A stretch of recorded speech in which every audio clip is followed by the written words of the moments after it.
राकेश टिकैत और दूसरे किसान नेता अपनी अपनी सियासी वजहों से जिस तरह से किसानों को भड़काते हैं, शरद पवार जैसे नेता भी अब उसी खेल में शामिल हो गए हैं। इस काम में शरद पवार तो एक कदम आगे बढ़कर पीएम मोदी को इंदिरा गांधी के हश्र की याद दिलाने लगे। उनके कहने का मतलब ये था कि जो हाल इंदिरा गांधी का हुआ वैसा ही पीएम मोदी के साथ भी हो सकता है। शरद पवार ने कहा कि केंद्र सरकार को नए कृषि कानूनों के खिलाफ चल रहे विरोध से संवेदनशीलता के साथ निपटना चाहिए। ध्यान रखना चाहिए कि अधिकतर प्रदर्शनकारी पंजाब से ही हैं, जो एक सीमावर्ती राज्य है। उन्होंने कहा कि इसके पहले पंजाब को अशांत करने की कीमत देश भुगत चुका है। असल में शरद पवार पूर्व प्रधानमंत्री इंदिरा गांधी की खालिस्तानी आतंकवाद के दौरान हत्या का जिक्र कर रहे थे। पवार शनिवार को पुणे के पिंपरी में थे। यहां मीडिया से वार्ता में उन्होंने दिल्ली की सीमाओं पर कई महीनों से चल रहे किसान आंदोलन पर अपनी राय रखी। उन्होंने कहा, मैं वहां प्रदर्शन स्थल पर 2-3 बार गया। केंद्र सरकार का रुख तार्किक नहीं लगता है। पवार ने कहा कि आंदोलन में हिस्सा ले रहे लोग हरियाणा और उत्तर प्रदेश सहित कई राज्यों के हैं, लेकिन उनमें से अधिकतर पंजाब के हैं। पूर्व मंत्री ने कहा कि केंद्र सरकार को मेरी सलाह है कि पंजाब के किसानों को परेशान मत कीजिए। यह सीमावर्ती राज्य है। अगर हम सीमावर्ती क्षेत्रों के किसानों और लोगों को परेशान करते हैं तो उसके अलग परिणाम होंगे। एनसीपी प्रमुख ने कहा कि हमारे देश ने पंजाब को अशांत करने की कीमत चुकाई है। यहां तक कि पूर्व प्रधानमंत्री इंदिरा गांधी को अपनी जान गंवानी पड़ी। दूसरी तरफ पंजाब के किसान, चाहे वे सिख हों या हिंदू, उन्होंने खाद्य आपूर्ति में भागीदारी निभाई है। सीमावर्ती इलाके के लोगों को सुरक्षा से जुड़े कई मुद्दों का सामना करना पड़ता है, जो महाराष्ट्र जैसे राज्यों में रहने वाले लोगों को नहीं करना पड़ता। पवार ने कहा, इसलिए जो लोग कुर्बानी देते हैं वे लंबे समय से कुछ मांगों को लेकर विरोध में बैठे हैं और देश को चाहिए कि उनकी तरफ ध्यान दिया जाए। Bureau report, news of India. Working committee की मीटिंग में सोनिया गांधी ने ऐसे तीर चलाए कि पार्टी का विरोध कर रहे ग्रुप 23 के नेता जी हुजूर 23 बन गए। एक दो नेता जरूर अभी भी विरोध में झंडा लेकर खड़े हैं, लेकिन उनकी बोलती फिलहाल तो बंद है, क्योंकि उनके साथ वाले ज्यादातर नेता गांधी परिवार के पीछे जाकर खड़े हो गए। सोनिया गांधी के प्लान के मुताबिक विरोध में गए नेताओं को पूरी तरीके से अलग थलग कर दिया गया है। इस पूरे खेल में आगे बढ़कर बयान दे रहे कपिल सिब्बल की हालत बहुत पतली हो गई है। वजह ये कि उनके साथी साथ छोड़कर निकल गए और सोनिया गांधी उनसे बेहद नाराज हैं। इसलिए उन्हें खास तौर से किनारे लगाया गया। वर्किंग कमेटी की बैठक में ग्रुप 23 के बिखराव का सबूत भी दिखा। कांग्रेस के वरिष्ठ नेता कहते हैं, देश की इतनी बड़ी पार्टी महज 23 नेताओं के विरोध करने से न तो खत्म हो सकती है और न ही उसे कमजोर किया जा सकता है। उनके मुताबिक पार्टी ने बहुत सोची समझी रणनीति के तहत विरोध करने वाले नेताओं के संगठन ग्रुप 23 को ही खत्म कर दिया। जिस तरीके से गुलाम नबी आजाद को पार्टी में महत्वपूर्ण भूमिका दी जाने लगी, इस गुट में फूट पड़ गई। यही वजह है कि गुलाम नबी आजाद ने कांग्रेस वर्किंग कमेटी की बैठक में न सिर्फ सोनिया गांधी में आस्था व्यक्त की, बल्कि उनके अध्यक्ष पद पर बने रहने पर कोई सवालिया निशान तक नहीं लगाया। इसी तरीके से आनंद शर्मा को भी पार्टी ने अपने खेमे में करने के लिए कई महत्वपूर्ण जिम्मेदारियों के साथ आगे बढ़ाने की तैयारियां की। कांग्रेस नेता मुकुल वासनिक को कांग्रेस की कई अहम कमेटियों में स्थान देकर वापस लाया गया। हरियाणा के पूर्व मुख्यमंत्री भूपेंद्र सिंह हुड्डा भी कांग्रेस के नाराज नेताओं में शामिल थे, लेकिन जिस तरीके से कांग्रेस पार्टी ने उनके बेटे दीपेंद्र हुड्डा को उत्तर प्रदेश की स्क्रीनिंग कमेटी में न सिर्फ सदस्य बनाया, बल्कि लखीमपुर मामले में प्रियंका गांधी के साथ एक बहुत बड़े चेहरे के तौर पर भी सामने रखा। पूरा देश और दुनिया में प्रियंका गांधी के साथ अगर कोई चेहरा इस विरोध प्रदर्शन में साथ रहा दिखा, वह असंतुष्ट कांग्रेस नेता भूपेंद्र सिंह हुड्डा के बेटे दीपेंद्र हुड्डा ही हैं। ऐसे में दीपेंद्र हुड्डा को इतनी तवज्जो देकर कांग्रेस ने भूपेंद्र हुड्डा को मनाया। और बल्कि भूपेंद्र हुड्डा को कांग्रेस की अहम कमेटियों में जिम्मेदारी देकर वापस भी लेकर आए।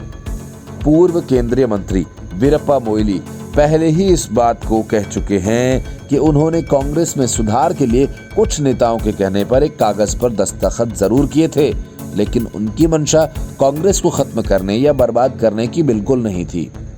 वीरप्पा मोइली ने कांग्रेस पार्टी और सोनिया गांधी में आस्था जताते हुए कहा कि अब जो नेता ग्रुप 23 के साथ हैं वह सिर्फ अपना ही देख रहे हैं, उन्हें सिर्फ स्वार्थी ही कहा जा सकता है। मोइली ने नाराज नेताओं के इस संगठन से पूरी तरीके से किनारा कर लिया है। लखीमपुर कांड में जिस तरीके से कांग्रेस ने आक्रामक रुख अख्तियार किया, उसे लेकर कांग्रेस के असंतुष्ट नेताओं में शामिल पूर्व केंद्रीय मंत्री आनंद शर्मा ने न सिर्फ कांग्रेस के आक्रामक रवैये की तारीफ की, बल्कि उसका खुलकर समर्थन भी किया। इस तरह लखीमपुर कांड में जब प्रियंका गांधी और राहुल गांधी राष्ट्रपति से मिलकर ज्ञापन देने गए तो असंतुष्ट नेताओं में शामिल रहे गुलाम नबी आजाद उनके साथ थे। कांग्रेस से जुड़े सूत्रों का कहना है कि कांग्रेस वर्किंग कमेटी की बैठक से पहले कांग्रेस के एक बड़े नेता को ज्यादा से ज्यादा असंतुष्ट नेताओं को अपने साथ लाने की जिम्मेदारी दी गई थी। इसमें बहुत हद तक कांग्रेस को सफलता भी मिली। हालांकि संदेश स्पष्ट दिया गया था कि जो नेता कांग्रेस विचारधारा और कांग्रेस के संविधान के अनुरूप अपनी आस्था प्रकट नहीं करता है, उसे किसी भी तरीके से मनाने की आवश्यकता नहीं। कांग्रेस के असंतुष्ट नेताओं का संगठन G23 बना था। तब उसी दिन कांग्रेस के एक बड़े नेता ने कहा था कि ये संगठन महज आला कमान का ध्यानाकर्षण करने के लिए ही तैयार किया गया है। इस संगठन का न तो कोई अस्तित्व है और न ही इस संगठन में बने रहने वाला कोई नेता दीर्घकालिक रूप से कांग्रेस पार्टी का विरोध कर सकता है। और हुआ भी वही। कांग्रेस के पूर्व मंत्री और कांग्रेस का विरोध करने वाले नेता जितेंद्र प्रसाद कांग्रेस छोड़कर भारतीय जनता पार्टी का दामन थाम चुके हैं। सूत्रों के मुताबिक जो लोग पार्टी के साथ नहीं हैं, उन्हें बहुत जल्द किसी न किसी माध्यम से जोड़ लिया जाएगा। हालांकि कुछ नेताओं पर आलाकमान बहुत ज्यादा खफा है। इस वजह से उन्हें पार्टी में फिलहाल किसी भी महत्वपूर्ण पद पर किसी महत्वपूर्ण जिम्मेदारी से वंचित रखने की तैयारी भी कर ली गई है। Bureau report, news of India. Rahul Gandhi ने 2.5 लाख लोगों के साथ मिलकर भोज का लुत्फ उठाया, एक से एक लजीज पकवान उड़ाए, लेकिन जब पेमेंट करने की बारी आई तो शायद राहुल गांधी फटी जेब वाला कुर्ता दिखाकर खिसक गए। उनके पीछे सारे कांग्रेसी नेता गायब हो गए और कैटरिंग संचालक अब तक 35 लाख का बिल लिए कांग्रेस के नेताओं के चक्कर काट रहा है। आज ही आकर उसने आत्महत्या करने की धमकी दे डाली। कैटरिंग संचालक मिलन खंडेलवाल ने कहा कि उनकी ओर से उठाए जाने वाले कदम के लिए कांग्रेस नेता जिम्मेदार होंगे। हद तो तब हो गई जब कैटरिंग संचालक की इस धमकी के पीछे बीजेपी की साजिश नजर आने लगी। इस घटना को लेकर बीजेपी ने कांग्रेस पर निशाना साधा है। भाजपा सांसद प्रवेश साहिब सिंह वर्मा ने ट्वीट किया कि राहुल गांधी जी जिस गरीब का खाना खाकर आए हों, कम से कम उसकी पेमेंट तो कर दीजिए। कांग्रेस के नेता इसे साजिश बता रहे हैं। असल में राजस्थान के अजमेर में 14 फरवरी 2019 को 2 दिवसीय राष्ट्रीय अधिवेशन में देश भर के कांग्रेस कार्यकर्ता शामिल हुए थे। अधिवेशन में राहुल गांधी के अलावा मुख्यमंत्री अशोक गहलोत, सेवा दल के राष्ट्रीय अध्यक्ष लालजी देसाई सहित कई नेता मौजूद थे। अधिवेशन में शामिल होने वाले प्रतिनिधियों के भोजन और नाश्ते के लिए खंडेलवाल कैटरिंग के संचालक मिलन खंडेलवाल को ठेका दिया गया था। कैटरिंग के भुगतान की जिम्मेदारी चिकित्सा मंत्री डॉक्टर रघु शर्मा को सौंपी गई थी। कैटरिंग संचालक खंडेलवाल का आरोप है कि उन्हें 71 लाख रुपए का ठेका दिया गया था। उन्होंने कुल 2.5 लाख लोगों के भोजन और नाश्ते का प्रबंध किया था। अधिवेशन के दौरान पदाधिकारियों ने उन्हें 36 लाख रुपए का भुगतान तो कर दिया, लेकिन शेष 35 लाख रुपए अब तक नहीं दिए गए हैं। मिलन खंडेलवाल का कहना है कि उन्होंने ब्याज पर रुपए लेकर कांग्रेस प्रतिनिधियों के भोजन और नाश्ते का प्रबंध किया था, लेकिन अब बार बार रुपए मांगने पर भी भुगतान नहीं किया जा रहा है। इस संबंध में वह अशोक गहलोत, डॉक्टर रघु शर्मा और सेवा दल के राष्ट्रीय अध्यक्ष लालजी देसाई सहित कई नेताओं से भी मिल चुके हैं, लेकिन किसी ने उनकी बात पर ध्यान नहीं दिया। ऐसे में जब उन्हें कोई दूसरा रास्ता नजर नहीं आया तो उन्होंने दिल्ली जाकर कांग्रेस मुख्यालय में आत्महत्या करने की बात कही। इस मामले पर सेवा दल के राष्ट्रीय अध्यक्ष लालजी देसाई का कहना है कि उन्होंने वीर सावरकर, आरएसएस और भाजपा के खिलाफ बोला है, इसलिए किसी ने हंगामा करने के लिए एक व्यक्ति को भेज दिया। उनके अनुसार यह भाजपा की साजिश है।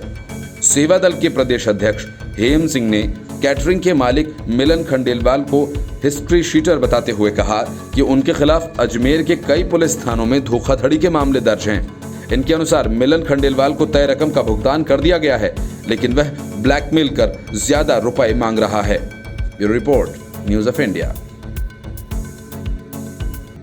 पंजाब कांग्रेस अध्यक्ष नवजोत सिंह ने अपना इस्तीफा तो वापस ले लिया, लेकिन सीएम चरणजीत सिंह चन्नी के साथ उनके रिश्ते सुधरने के बजाय और बिगड़ते ही जा रहे हैं। इस बीच सिद्धू ने फिर वही काम किया है जिस बात से सोनिया गांधी को परेशानी होती है।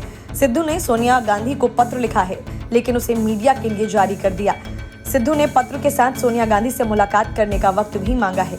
अपने पत्र में सिद्धू ने 13 मुद्दों का जिक्र किया है और पंजाब सरकार से इनको पूरा करने के लिए कहा है। सिद्धू की इस चिट्ठी से साफ है कि पंजाब कांग्रेस में अभी सब ठीक नहीं हुआ है। सोनिया गांधी को 3 पन्नों का लिखा गया लेटर 15 अक्टूबर का है, लेकिन सिद्धू ने अपने ट्विटर हैंडल से अब लेटर के 3 पन्ने ट्वीट किए। इसमें 13 पॉइंट्स दिए गए हैं जिन्हें लेकर कांग्रेस को काम करने के लिए कहा गया है। सिद्धू ने लिखा है कि यह कांग्रेस के पास अंतिम मौका है कि इन मुद्दों पर काम करे। मतलब साफ है कि सिद्धू ने एक तरह से चन्नी के बहाने सोनिया गांधी को यह कहकर चेताया कि उनके लिए यह आखिरी मौका है।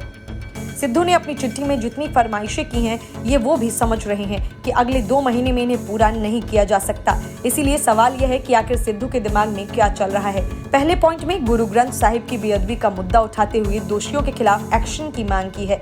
इसके अलावा कोटकपुरा गोलीकांड पर कार्रवाई को कहा है। पंजाब में ड्रग्स का मुद्दा उठाते हुए सिद्धू ने कहा कि एसटीएफ ने अपनी रिपोर्ट में जिन बड़ी मछलियों का हाथ ड्रग्स ट्रैफिकिंग के मामले में होने का बताया है, उस पर एक्शन लिया जाए।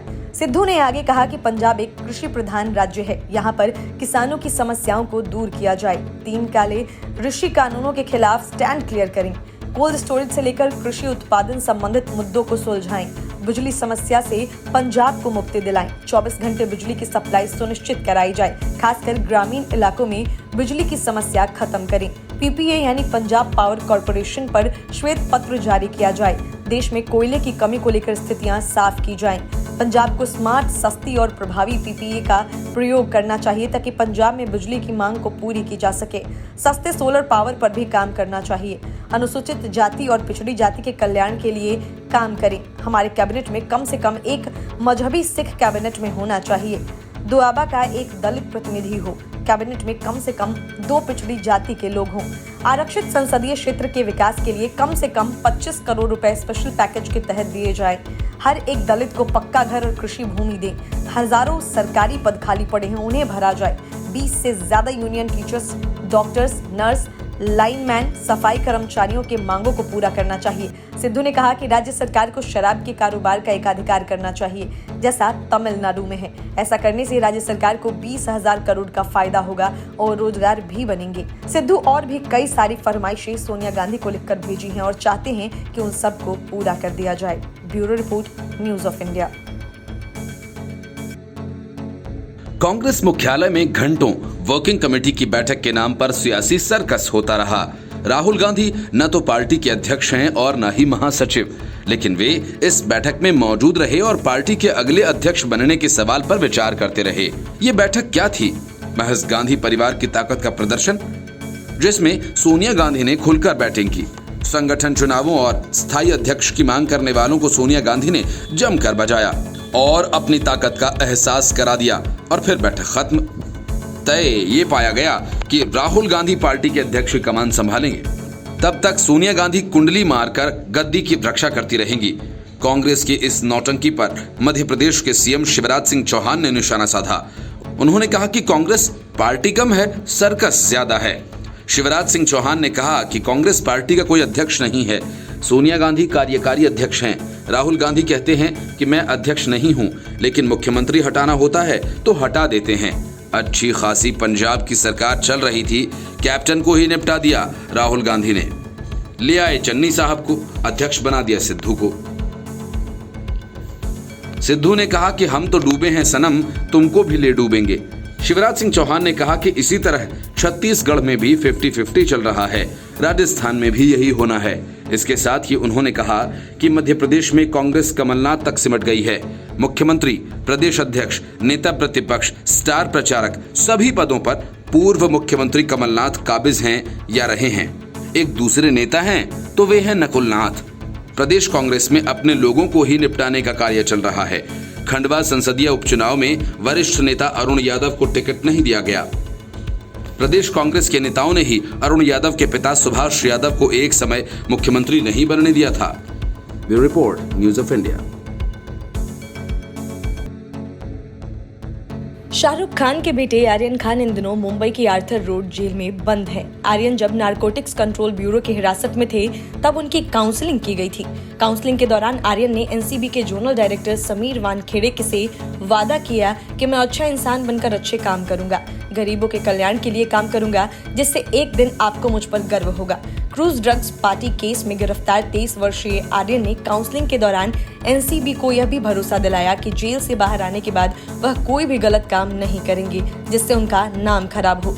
बताया जा रहा है कि एनसीबी के समीर वानखेड़े ने आर्यन की काउंसलिंग की थी। सूत्रों का कहना है कि आर्यन खान ने एनसीबी के सामने कान भी पकड़े। शाहरुख और उनकी बीवी गौरी खान अपने बेटे की गिरफ्तारी के बाद से बेहद परेशान हैं। लाख कोशिशों के बाद भी वो अपने बेटे को जेल से निकालने में कामयाब नहीं हो पाए। मां गौरी बेटे को लेकर काफी चिंतित है। यही कारण है कि उन्हें आर्यन के लिए भगवान की शरण में जाना पड़ा। उन्होंने बेटे की घर वापसी के लिए नवरात्रि में मन्नत भी मांगी थी। बता दें कि मुंबई की स्पेशल कोर्ट ने 14 अक्टूबर को आर्यन की जमानत पर फैसला सुरक्षित रख लिया था। आर्यन खान को एनसीबी ने 2 अक्टूबर को मुंबई से गोवा जा रहे जहाज में ड्रग्स पार्टी के दौरान छापेमारी कर गिरफ्तार किया था। इसके बाद से ही आर्यन खान जेल में है। इस मामले की अगली सुनवाई 20 अक्टूबर को होगी। आर्यन खान को आर्थर रोड जेल में 956 कैदी नंबर दिया गया है। इसके अलावा आर्यन को जेल की कैंटीन से खाना खाने के लिए उनके परिवार ने 11 अक्टूबर को 4500 रुपए भेजे थे। जेल के नियमों के अनुसार एक कैदी को 1 महीने में सिर्फ 4500 रुपए का मनी ऑर्डर पाने की इजाजत है। Bureau report, news of India.